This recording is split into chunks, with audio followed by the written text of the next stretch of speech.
Hi there! Do you have a great idea for a fiction story? A story you're dying to bring to the world, but you don't know where you're going with it, don't know how to fill out a compelling plot, and have a hard time sitting down to even write words, much less finish your story? Even when you do write, do you worry that it's boring, that it drags, and that readers are going to hate it?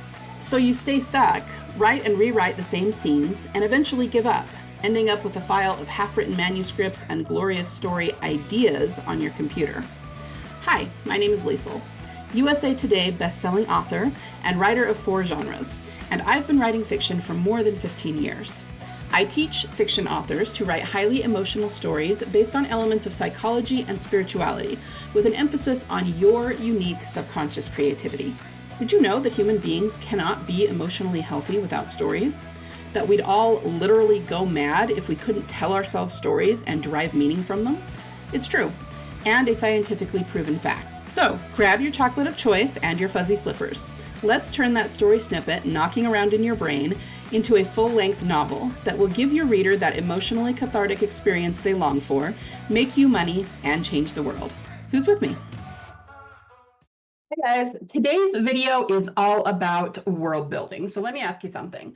Do you think of awesome worlds for your story? You know, these crazy, wacky things that don't exist in real life that you can use for your fiction story?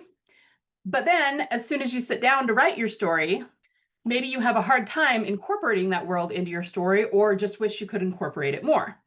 Or alternately, maybe you don't think much about world building at all. Maybe your world is the last thing you think of when you come up with your story. So by default, it's just the background of where your epic plot takes place, and maybe nothing else. If either of these things or anything similar describe you, we need to have a little chat. Think of it this way.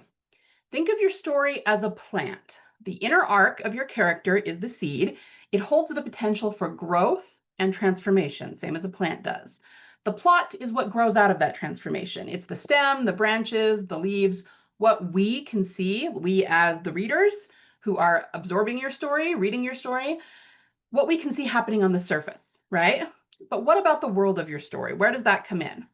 The world of your story is the soil. So think of the biblical analogy of trying to plant your seed on a rock. If you're not using any kind of world building at all, it's really hard to nurture your story and make it grow. You can try to plant it on a rock, but not much is going to happen, right? Now, I think that most of you who are watching this video are already better authors than that. Not many of you are using zero world building, but just for the sake of illustrating what would happen if you didn't. Now, your world can either be rich, nourishing soil, which means a world that is tied deeply to the inner arc and the plot. It's going to feed the roots of the character's journey, influence how the plant grows and what direction it leans, how vibrant it becomes. The plant needs it, the soil, to thrive and bear fruit, okay? It's the same thing with your story. Your story needs the world. It needs the world building to serve as a vehicle, as something that holds it and guides it and will help your character along in their journey. Now, on the flip side, if you have very poor, dry soil that isn't going to do much nurturing, then your world is just a backdrop. And yeah, your plant, your story may grow, but it's going to be very weak. It's going to have thin stems, pale leaves, very little fruit. Even if you pick that fruit, it's not very good. You get the idea, okay? So you can still technically have a story without the world building, but it's never going to be as lush or emotionally resonant as if you use your world. And here's the real kicker. A master gardener chooses the right soil for the right plant. Just as you, the storyteller, should design your world to be the exact environment that forces your character to change, struggle, and grow. So we're going to talk about that in this episode. By the end of this video, you'll know how to use your world as an obstacle that drives both the plot and the character transformation, okay? So the next question to ask then is, what if your story world was your character's biggest enemy, right? It really needs to be something that's going to challenge your character, trip them up, force them to change. Let's get into that a little bit more. The first thing you need to do when it comes to building your world is decide what emotion is prevalent in your world for the character and also for the reader, because whatever the character is feeling, that's the vibe the reader's going to get. I really was thinking about this as I was putting together this episode and thinking that it really is dependent on a lot of things. But when I write my worlds, there's always a dominant emotion that goes along with the world. Very often this is based on genre, okay? Obviously, different genres are going to have different vibes to them, but it can also be based pretty heavily on what your character is feeling, what your character is going through. So your inner arc is going to influence this, and how you want the world to be, okay? So when I think about my worlds that I write, for example, one of the genres I write is crime and mystery. Obviously, those worlds are going to have kind of a mysterious, not mystical so much, but there's always a big question mark of what's going on here, right? So they're dark. There's a lot of unknown and uncertainty in them. And the worlds I write are not exactly cozy. I don't do cozy mystery. So my worlds have elements of horror in them, right? They can actually be pretty spooky at times. Whereas if you're writing cozy, then that's going to be different, right? For historical fiction, I tend to do medieval. So there's definitely a sense of helplessness on the part of the people because of the way medieval worlds were. There's definitely, there's a sadness. I've heard it described before, and I really love this description, that because historical fiction is usually based or written, I guess, against the backdrop of really tragic historical events, things like wars and death and disasters and things like that, there's kind of this collective sadness that also goes with historical fiction. Like, on the one hand, we understand the human element. On the other hand, we're going, how could something like that have actually happened to people, right? And so there's this very sad and kind of grieving sort of feel about historical fiction worlds, and mine are definitely that way, but probably not everybody's is. And then for sci-fi and fantasy, obviously there are a million different vibes because there's a million different types of sci-fi and fantasy. My dystopian sci-fi tends to be darker. I think most dystopian is, it tends to have an air of oppression because that's what dystopian is a lot of the time. Whereas the dragon fantasy world that I'm writing is more inspirational, and even though there's definitely drama and there's definitely conflict and some of it's pretty horrific, on the flip side there's also this feel of this mystical empowerment, right? So that's what I mean. Decide what the emotion is for your world, and once you pull it out of your brain and are able to define it in a very concrete way, write it down on paper, it's much easier to incorporate that emotion into your world. And one thing you can always ask if you're struggling with some aspect of world building is, okay, here is my emotion. How can I reinforce that emotion through this bit of world building that I'm struggling with? And that can help give you answers to your questions, okay? The next thing you need to do is define the rules of your world. Go over each element of your world and decide what the rules are. So this is where you're going to get those world building PDFs. And yes, I do have one. I will put the link to it in the caption if you want to go ahead and get it. But there are so many different things that you can and maybe need to consider. There are politics and the economy and the government and the way everything is set up. There's the geographical element. There's the urban versus rural factors. I mean, we could go on and on. If you're doing a fantasy, there might be magic, there might be science, And then we get the rules of the organizations or institutions. In a crime fiction world, I usually write detective fiction. So the characters who are in law enforcement are subject to the rules of law enforcement. Okay, that counts as world building. In the historical fiction, if it's a medieval time, then the characters are subject to the rules of their society and probably the monarchy that they're living under, right? So all of this goes into world building. Now, most people sort of do world building by default. And just the fact that you're authors, just the fact that you can compartmentalize the way that authors do and put yourself into your world, that goes a long way. I'm not going to lie. Okay. But if you can actually be very intentional and sit down and write down what the rules are of your world in each of these areas, it doesn't have to be detailed. You don't have to build out a 100-page long society complete with encyclopedia and everything like that. No, just define one or two rules in each area that will define your world and that your characters will have to live by.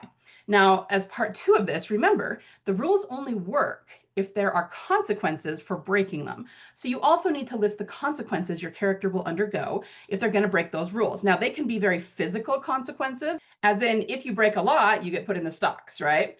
Or they can be something more non-physical. Maybe it's an emotional thing. Maybe it's a magical thing. Maybe it's, the loss of a relationship. But either way, no matter what it is, physical, non-physical, sky's the limit. You need to know what that is. You need to know what the consequence is if your character breaks one of the rules of the world. And as a bonus exercise, maybe even brainstorm some ways you could show that in your story. That way your brain is getting going, getting thinking on how to mesh your world building with the plot of your story, right? Next, I want you to tie the rules to the inner arc. Now, you guys know that I am huge on the character's inner arc. Most people, it is an afterthought or a secondary thought, and they don't plan it all that much. Well, introduce yourself to me. I'm going to give you like 13 different points to plan your internal arc before you plan your plot. And yes, I'm aware that most people come up with their plot first. That's perfectly okay. But the internal arc should never, ever, ever be an afterthought. It needs to be the basis of your story. And that includes tying it to the world building, right? The world's biggest restrictions should reflect the character's main flaw. Let that sink in for a minute. The world's biggest restrictions, not all of them, not all the rules of your worlds, but the biggest ones, should reflect the character's main flaw. In my speak, I would say it should reflect their limiting beliefs, right? Whatever they are struggling most with, the world should reflect that. So for example, a rebellious character in a rigid conformist society that's divergent, right? If the society is trying to oppress them, dang it, they need to be rebellious, right? It's going to kind of a give and take tug of war with the things that they are, the things they struggle most with, the things they're most flawed with. A selfless hero in a world that punishes altruism, such as in Les Mis or The Giver, or a powerless person in a power-obsessed hierarchy, Game of Thrones, Tyrion. You get the idea, right? So think about that. Think about how your world might challenge your character, might reflect back their biggest flaws, might push them into overcoming their limiting beliefs in some way. The tighter the rules, the more the character must transform to succeed. And story, remember, according to Vogler, is all about transformation. A story is a metaphor for a journey that leads to change, and that change is on the character's behalf, right? So the more the rules tighten around the character, the more they have to push back, but the more they have to transform in order to succeed, right? Because they're either going to transform or they're going to lay down and submit to the rules, which generally is not what we want in fiction. That doesn't make for very good fiction, or at least not for very long. Then you're going to weave the rules of the world into your plot. So what I always tell my students is to take each of the steps in the 10 plot points and ask how they can be, the world can be a stumbling block for their character at that point. Now, there are no hard and fast rules here. You don't have to do this with every single plot point. You're not failing as an author if you can't think of something, 37 different ways your world is going to interact with the arc. Of course not. This is just ways to come up with ideas, to find a few ways here and there to tie your world into your character's inner arc and into the plot, right? So there's no hard and fast rules, but the more often your world plays an active part in your story, the more cohesive your story will feel to the reader. And remember that a cohesive story creates powerful emotions for the reader. And the more powerfully you can make them feel something, the more they're going to become a mega fan of yours and return to read every single thing you've ever written, okay? In the end, the protagonist is going to need to either break the world's rules, change the world's rules, or change themselves to live within them, okay? So think about that for a minute. If there are rules that, there's some rules in some worlds that are just made to be broken. Enter Hunger Games, right? Sometimes you need to change the rules. So this is where they change up the government, or they change up the magic system, or they do something to fulfill an old law and make way for a new one, things like that. Or they're going to have to change themselves to live within them. There are some stories where maybe they don't need to change the rules of the world, but they can still triumph over those rules by changing themselves and the way they interact with things. So it just depends on what kind of ending you want. And really, that's going to inform what kind of story you're telling. So this is just another thing to think about. Think about what you want them to do in the end. And once you have that, I always say, figure out your ending first and then reverse engineer, and then you can go back and fill in a lot of blanks. But let's talk about some frequently asked questions about world building, okay? How do I avoid info dumps when explaining my world's rules? Well, the best way to do it is to not explain your world's rules in a paragraph, not like, just so you know, this is what happens in my world. No, you need to show it through the character action and through the character interacting with the world and learning the consequences for themselves. So like I said before, show the character breaking a rule and what happens to them. And if that doesn't work for your story because, breaking a rule results in execution or something, and obviously you don't want that for your main character in the first act of the story, show somebody else breaking the rule and what happens. Show the extreme consequence for breaking that rule, and have the character either experience it or observe it and have their thoughts on it, their emotions, their reactions to it. And that will really well establish for the reader, because it's through doing, through experience, through the eyes of the reader, that they are going to learn that. Okay, so don't explain in a paragraph, don't info dump. Break up the rules, the ones you want them to know, and then show the character as they go through their day, throughout their life, them interacting with the world in a way that explains the rules through what the character either experiences or observes. Okay, what if my rules don't naturally connect to my character's flaw or their inner arc? I'm not going to ask you to change your inner arc. Chances are, once you have that nailed down for your character, you're not going to want to budge on that. I completely understand. But if that's the case, I would try to change the rules of my world, or I shouldn't even say change. I don't like that word in this case. Just try to find some way that they become relevant to the inner arc. And the best way you can do this is through journaling. So turn it over to your subconscious mind. Sit down, whether it's with a pen and paper or at your keyboard, take a deep breath, kind of get into a meditative state of mind a little bit, and set the intention that you want to figure out how to tie your world, the rules of your world, to your character. And then just start either writing or typing. This is free writing, it's brain dumping. And I promise you, your subconscious mind will give you answers if you do this, okay? Maybe there's some things you need to add in order to connect them, or maybe there are already connections there, you're just not seeing them.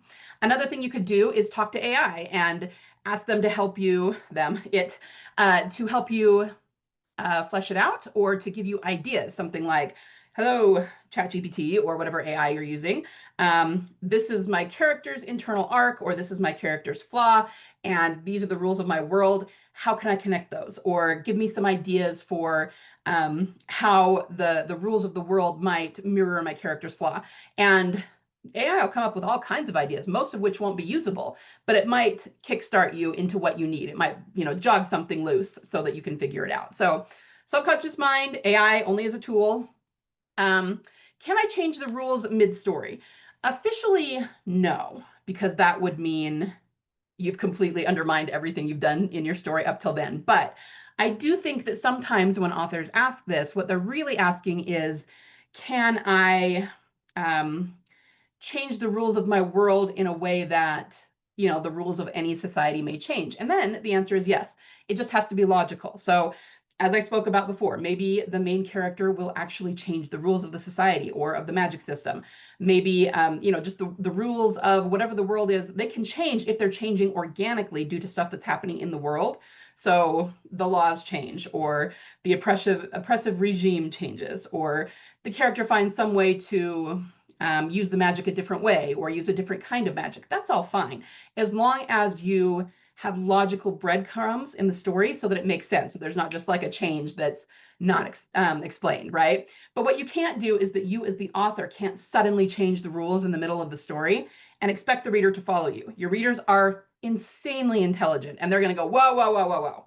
That is not what you said before. They're going to catch you on it, and then you're going to get bad reviews and no one's going to want to read your stuff. So don't do that. If you're going to change the rules, work out logically and organically in the story why that's going to happen. Make sure and explain it to the reader. Make sure your characters understand it. In fact, your characters should be driving it if that's going to happen, and then you'll be okay. But that's not really the same thing as changing the rules mid-story. It's really just the story and the plot developing so that things change, right? Subtle difference, but makes all the difference in the world. What if the reader doesn't notice the rules? They should feel them, even if not overt. So there's a few different ways I could go about this. If you are communicating the rules correctly on the page efficiently, they will notice them. If they're kind of unspoken rules, then yeah, they will feel them. But like I said, readers are really intelligent. And when they are reading a story, they're actually looking for patterns and connections. So, I mean, haven't you ever been watching a movie, and even though maybe the character didn't break the fourth wall and turn to the camera and explain the rules, like by watching them and by watching what's going on, you're going, oh, okay, so if he does this, then okay, got it. You know what I mean? The character or the readers will do that. So you don't have to be super on the nose about it, but showing it through the character and their actions moving through their world is going to be the best way to communicate it anyway. And then, of course, you can have characters talk about it, have a conversation about it. That's totally fine too. But the point isn't to make your readers notice the rules. It's not to like force them and, this big blinking neon sign. That's not what you want. They will pick it up by default anyway. So I don't really think this is something you have to worry about so long as you are communicating the rules within the story effectively. How much is too much detail?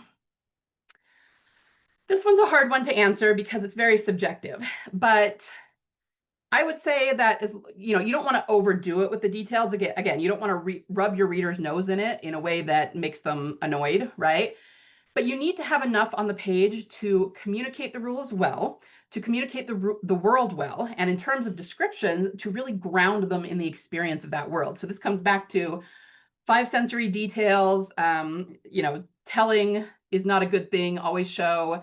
And I also talk a lot to my students about thoughts, feelings, and bodily sensations from the character. So as they're observing parts of your world, what are they feeling? What are they thinking? And what are they feeling in their body, right? So as long as you are effectively communicating them, on the one hand, I want to say there's not too much detail. It's just however much detail it takes to communicate that effectively. But on the other hand, you don't want to go overboard. So the best way to gauge this by far, bar none, is to get another set of eyes on it. Okay. Once you become a more seasoned author, you get a much better feel for how much is too much. But until then, find a critique group, find other authors who will swap chapters with you, and you can help each other and critique each other. And they can tell you, okay, you're giving me a little too much here. This, and this was sufficient, and you don't need all of this, And that's how you learn. That's how you're going to finally figure out the correct amount of detail to give in description. Common mistakes to avoid. Rules are too vague, which means no tension. We've kind of gone over that. The world feels like a backdrop rather than driving the story. Make sure the world drives the story. The rules are unfair, but the protagonist can ignore them with no consequence. Okay, so this goes back to there have to be consequences for breaking the rules. You can't let the protagonist or any character ignore those consequences. The only time this really happens is if the consequence becomes inconvenient in the plot. But you guys, you can't do that. You have to figure it out. You have to find some reason to get it or some way to get around it, or you're going to have to change things. So this is a big one when you're first starting out. You got to make sure that you're planning for this and you don't have any plot holes here.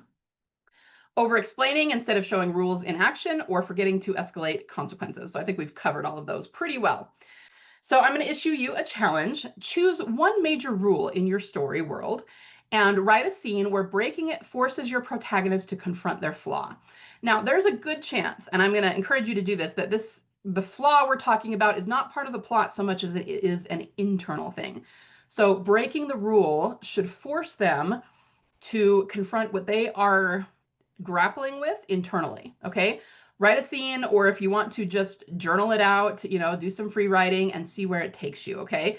And then also experiment with how the world pushes back when they break this rule, and maybe how that affects them internally since they're grappling with something emotional anyway, okay? This is a really good exercise for not only figuring out your world building and how your character will interact with it, but also it's a good test to see if you have enough world building in your world. If you're not doing this and you have nothing in your story where something about the world is forcing the character to grapple with their internal arc or is pushing the plot forward in some way, you've got some work to do, my friend. You need to up-level that world building, right? So just to recap today, the rules of your world are not just cool weirdnesses. Don't have dragons just because they're awesome. And I write dragons, so obviously I think they're awesome, but that's not enough, right? They need to be a big part of your story, right? They're going to feel like villains to the character. Your world is going to be a stumbling block for your character. It's going to feel like an antagonist in and of itself to the character. Now, I personally, as the author, I don't like to see the world as an antagonist. I prefer to see it more like a wise mentor that forces the character to confront their weaknesses so that they can overcome them, and ultimately guides the character on their journey of transformation. But to the character at the time, it's going to feel like the world is a villain, and that's as should be, okay? So that's what I have for you today. And if you want more help and support with this, if you want to know what you need for your world building, what questions to ask, and how to answer them for your unique story, join us in the Legendary Fiction Forge. We have courses that give you an A to Z blueprint for everything you need to plan and craft to make your genius story idea into one with perfect emotional flow, so it will hook the reader and keep them turning pages until the end. We also have open Q&As, coaching, right with me on Zoom sessions for accountability, a community of like-minded authors who are also working toward getting their masterpieces out to the world, and so much more. So if you're looking for tons of support and encouragement on your writing journey, come join us. Information is below in the caption. Beyond that, have a wonderful week of writing. Get out there and create cool, difficult, amazing, nefarious worlds that only you can come up with to help the character in your story transform. See you next time. Thanks for listening today. If this episode helped or inspired you in any way, would you do me a solid and leave me a review? Reviews help other fiction authors find the podcast. You could also recommend it to a writer friend of yours so they can get the same inspiration you got. Remember, you have a story inside you that only you can tell. So get out there and write your soul story, because your readers are waiting for it with bated breath.